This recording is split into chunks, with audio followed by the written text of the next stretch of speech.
Bannange mwebale nnyo kuwuliriza na kwekumira ku Luganda Radio Podcast. Nsiima nnyo okubeera nti nno mubeerawo nga muwuliriza obutabo buneeno nga bwe tugenda mu maaso nga bwe tusoosowaza olulimi Oluganda. Amanya nga bulijjo Martin Moganzi era nga nkomyewo n'ekitundu kyaffe eky'18 mu katabo kaffe kano Zinunula Omunaku, nga omutwe gw'ekitundu gugamba nti Nenejjusa Obutafumita, Kutta, Mbego. Katutandike. Olusambagere luno lwanyiiza nnyo Mbego. Era nze katandugulemu obulamu kubanga bwe namusamba n'enzungamu nga sinnaterera bulungi, ye n'asindika effumu n'obuswandi obw'ekitalo ne lijja nga linyooka liriko n'obujja bwegaaya. Nalyekangira kumpi nnyo ne likwata ekkundi ly'engabo yange ne liyitamu ne lisusa olususu lw'olubuto ne ligenda nalwo. Naye singa engabo nali sigikwatidde ebbali nga musamba, awo bandiggyewo kugenda kumalirako ttaka. Mbego n'agamba nti, obwedda nkutaatira kazzi neeyolera mpiri mu bunnya.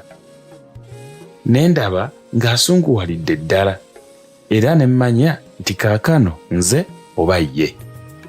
Ebyaddirira mmanyiiko bitono, anti twayokyagana amafumu, oluusi nga nze mba mukwasa, oluusi ye, era mu kiseera kino olutalo ne luba lwakabi nnyo nga tewali kutemya wadde okumira eddusu.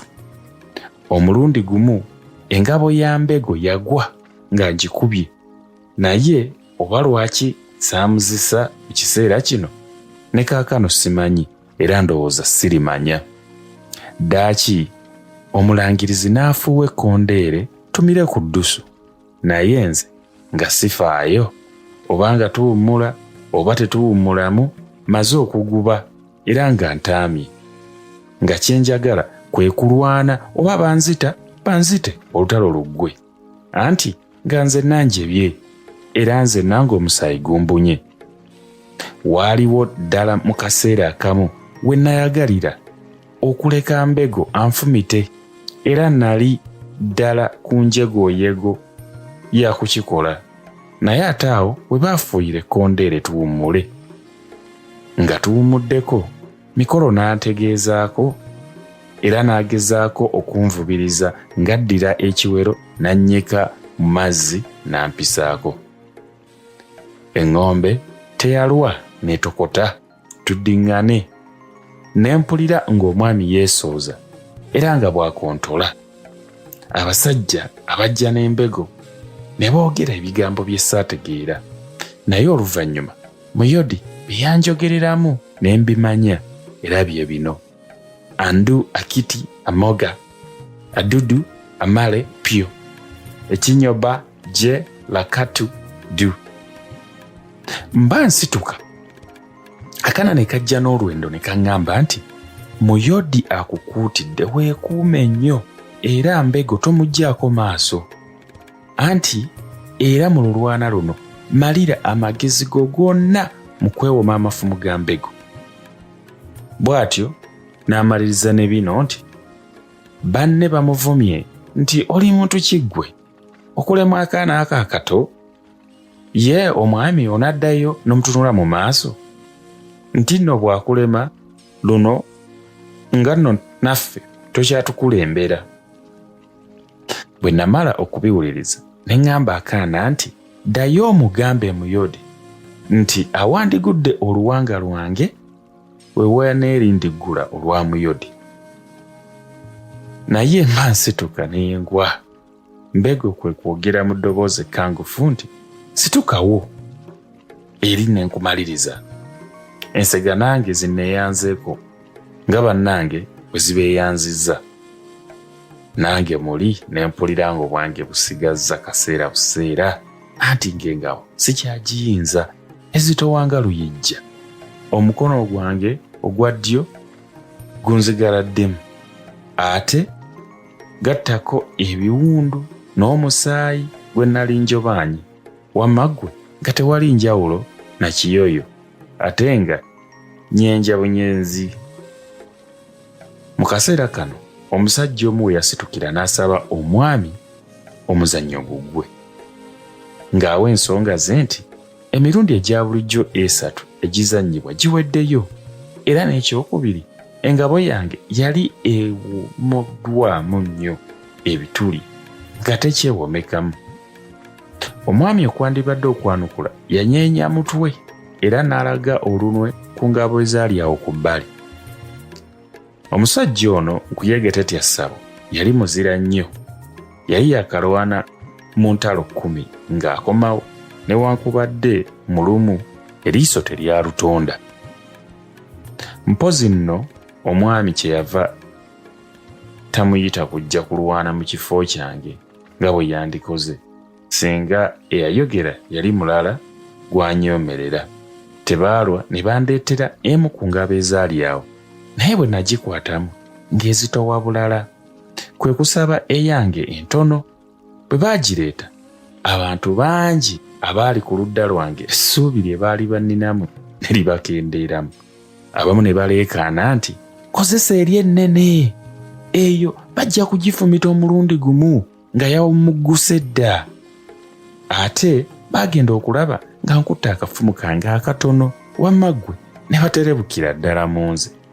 Era bangi ne bampeerayo mu birowoozo byabwe eri Mbego nti akafumu katono nnyo, tekayinza kuyita mu ngabo ya musajja oli.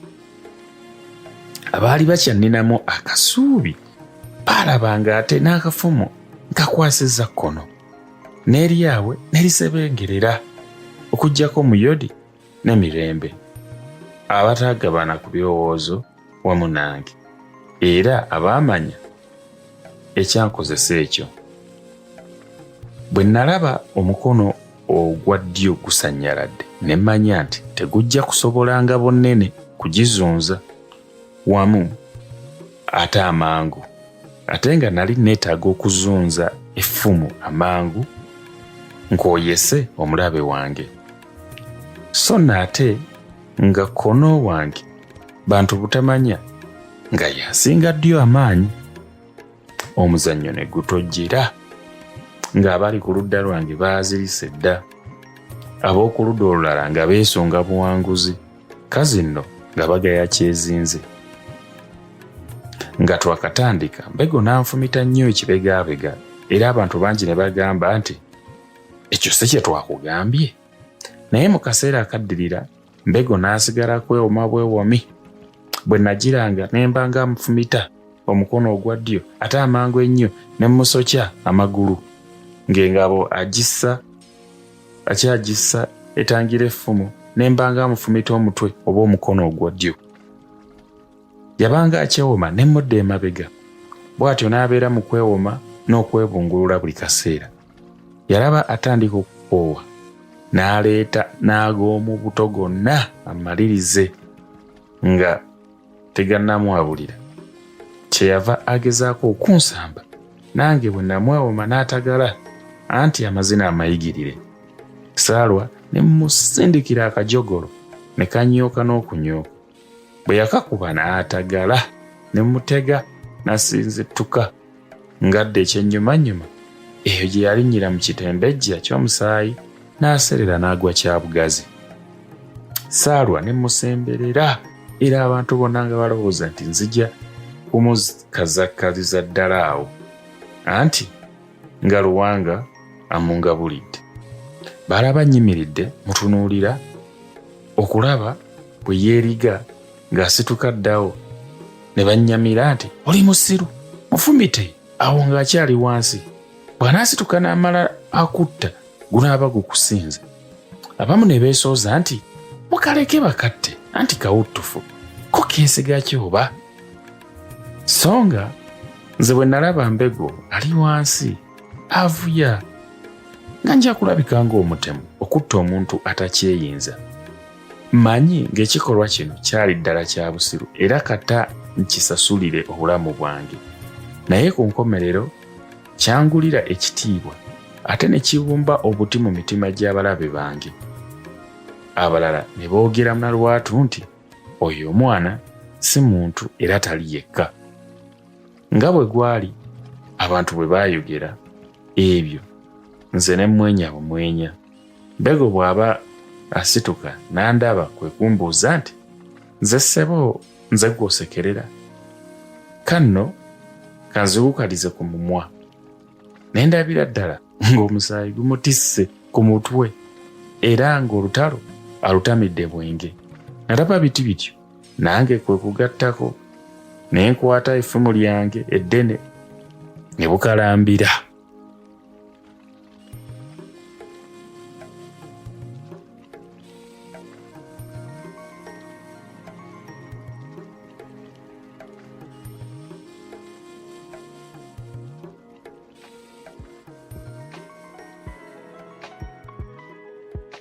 Ekyo nno kye kibadde ekitundu kyaffe Nenejjusa Obutafumita Kutta Mbego nga tubadde mu lutabaalo lwennyini. Bw'okubamu akafaananyi olabira ddala olutalo oba olutabaalo olugenda mu maaso. Zinunula ng'alwana ne Mbego. Nze kyendabyemu era kyensinza okuyiga mu lutabaalo luno kiri nti olumu ate kino tukikola nnyo. Olumu tulowooza nnyo nti nno ffe abali ku bbali oba ffe abalaba oba ffe abalengera tumanyi nnyo okusinga oli akola oba oli ali ku kintu oba ali ku mulimu. Twagala nnyo okuwa amagezi n'endowooza okusinga oli yennyini omuntu abeera ku kyaliko oba kyakola. Tulabye bulungi nnyo nga Zinunula alwana okukomawo mu lutabaalo kulaba nga awangula, naye nga abawagizi abali ku bbali amagezi ge balina gasussa obungi. So ekyokuyiga kyendaba mu ebyokuyiga bibaddemu bingi nnyo, naye nze kyendaba era kisinza okunkwatako nti olumu tetusobola kumanya kiki muntu mulala kyalowooza oba kyazzaako. So olumu abantu tubawenga omukisa ate bo beesalirewo engeri ki gye baagala okukolamu ebintu bye baba balonzeewo okukola mu bulamu. Ekyo nno bwe kityo bwe kitambudde ekitundu kyaffe. Batuwuliriza okuva buli wamu mu nsi yonna ku platforms ez'enjawulo, abali ku Amazon Music, abali ku Apple Podcasts, abali ku Deezer, abali ku RSS, abali ku YouTube. Mwenna tubeebaza era tusiima nnyo okubeera nga mutwegattako ne musoma oba ne tusoma ffenna obutabo obunene ne tunyumirwa Oluganda. Nga bulijjo nsigadde ndi Martin Muganzi ate katulabagane mu kitundu ekinaddako. Mweraba.